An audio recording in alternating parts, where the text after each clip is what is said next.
Hi guys, and welcome to this other video. So today on this video we are going to show how to configure a DHCP server on a FortiGate firewall. So in this video we are going to firstly show and explain the network topology that we are going to on which we are going to do the practicals. So we configure DHCP server on the firewall interface. We will create one firewall policy to reach the other subnet. So there will be two subnets. I will show it in the next minutes. And we also check or create a second firewall policy to let access to the internet. So here is our GNS topology. So here we have two subnets. Subnet 1 that is connected directly to the cloud. So this cloud is the actual network on which my workstation is actually connected. So I have internet on this network. So bringing the cloud here also brings the internet here. So I have this first subnet on which we have this FortiGate. Port 1 is connected to this subnet with this IP address, and we have this PC on which we are going to do some tests. It's also on this other subnet. So we have then the second subnet with this IP address that is configured on port 2. So we would like on this topic, we would like on this video, we would like to configure DHCP server on port 2 of this firewall. And so we would like these devices below here to get IP addresses directly from this subnet going through this port 2. And the other next things that we are going to do is to make sure that the devices on these subnets can communicate with the devices on the subnet 1. And also we make sure the other practical we are going to do is to make sure that the devices that are here can communicate to the internet passing through this port 1. So let's connect and start the first step. So here we are connected on the firewall. So let me connect. So once connected, what I'll need to check here is go directly on the network interfaces. So from here we have port 1, which is connected to our remote or subnet 1, and we have port 2 that is connected to subnet 2. So from here I can open port 1, I do edit. So from here I'll just get an alias here. I'll just say subnet 1, say okay. Then on port 2 I'll edit port 2, then I'll say subnet 2. So on this subnet 2, what we are going to do is to create a DHCP server. So here we are giving 172.16.10.1 24. Then here below we are going to enable DHCP server. IP will be starting at 10.10.20. Okay, so we will keep the same default gateway as the IP address of this interface, same as the DNS server will be the IP address of this interface. So here for administrative purposes, if you like, we can enable some protocols like ping, SNMP. So this is all we need to do when we are configuring DHCP server on a firewall interface. So just giving the IP address on the interface, then enabling the DHCP server here, and putting the information regarding the address range. So that's it. So we say okay, it is applied. So this subnet 2 normally should be providing DHCP servers service to devices. So here we go back on the topology. So normally we need to enable these devices. So on GNS here, I need to edit the configuration of this device to make sure it collects an IP address from the DHCP server. So from here, I'll uncomment this line DHCP. So I'll just remove this. From here, I say save. Then now I can click and say start. Same here with the web 10. I'll do edit config. So from here, I'll uncomment this line before auto ETH0 and the second line here. So just uncomment these two lines. Then I did say saved. Then right click, then press start. So I'll just double click on this virtual PC. So from this virtual PC, if I say show IP, okay, so this virtual IP has received the 172.16.10.20, so the first IP address of this DHCP server. So this one also the web term. So from the web term here, I look under the terminal.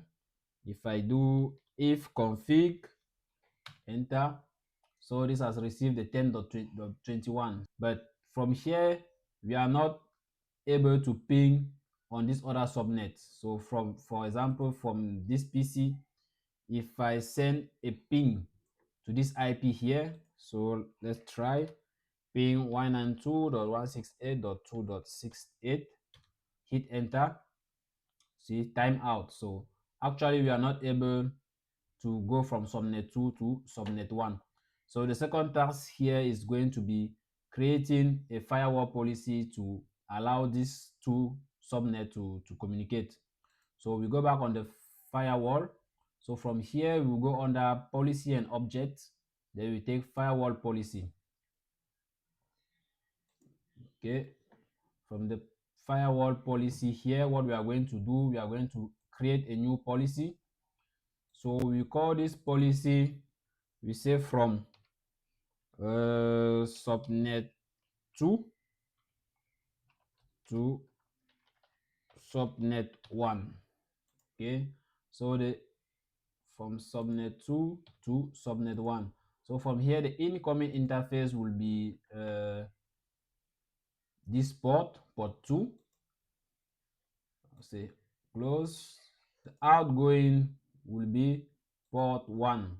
So from here, the source here is where we need to add the subnet of subnet 2.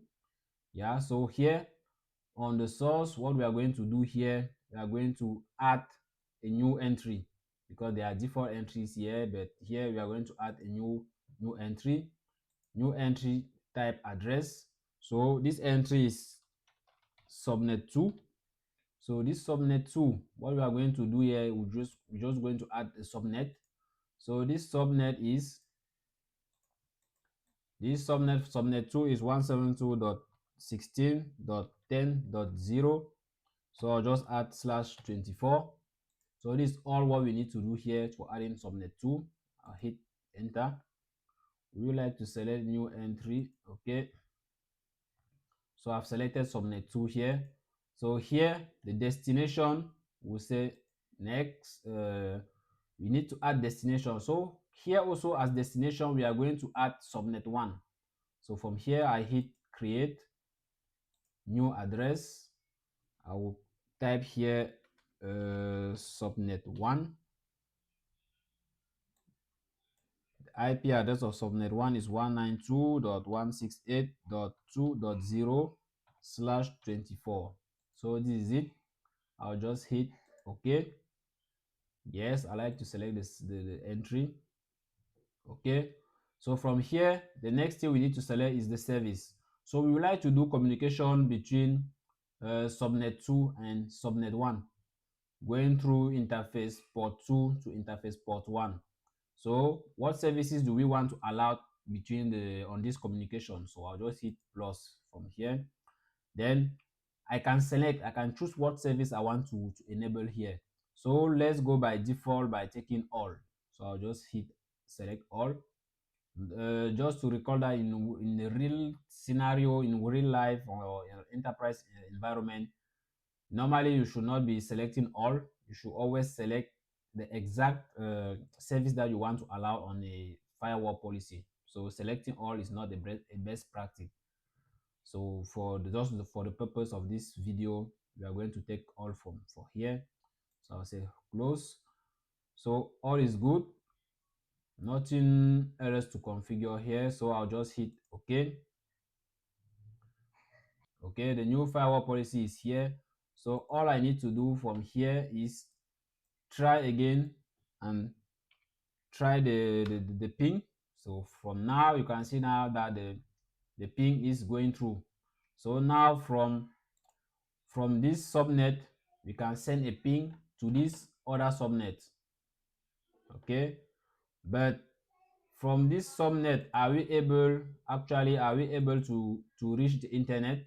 Like from this subnet, as we said, under terminal, I can ping 192.168.2.1, which is the default gateway from of this subnet one. So sending a ping to this default gateway for now, I can reach the default gateway. But from the web browser, can I have access to any website? No, for now, there is no policy that can allow me to go to the internet. So we have communication between the two subnets, but now we need to make sure that these devices are capable of going to the internet. So now we go back to the firewall policies. So from here, firewall policies, we are going to create a new one. So new firewall policy. Here, I will say from subnet 2 to the internet. Okay, so here the incoming interface is port 2. So we want communication to go from port 2, going from port 2 to port 1. The source, we are going from the local network of subnet 2. So we select subnet 2 that we created earlier. So I select subnet 2, close. Destination here, instead of selecting subnet 1, so we don't want communication from here to subnet 1, but we want communication to go out of the subnet 1. So here we can either select a specific service or we can say select all. So again, for the purpose of this video, we are going to take select all, but in real world, in a real enterprise scenario, you should select the specific interface or the specific destination for which you want to let this access to let this service go. So I'll select all here, so all destinations, and for services I'll also select all services here, close. So this is all I need to do, so I hit OK. So now I'll go back on my here I go back under my web term. So from here I'll just hit actualize this interface, refresh. Yeah, so I can just refresh. Here I will just try like going to Wikipedia. So now I have access to Wikipedia. I also have access now to Google. So from here we now have access to internet. So from this network now we can have access to internet going through this port 1 of the firewall, which is connected to the internet through the cloud. So I explain what is the cloud. So we have finished with what we intended to show in this video. So we configure the DHCP server on interface port 2. We checked that the DHCP was working fine on the devices that needed to receive IP addresses. Then we created the first firewall policy to allow communication between subnet 1 and subnet 2. Then we create a second firewall policy to let access to internet. So guys, this is the end of this video. See you in the next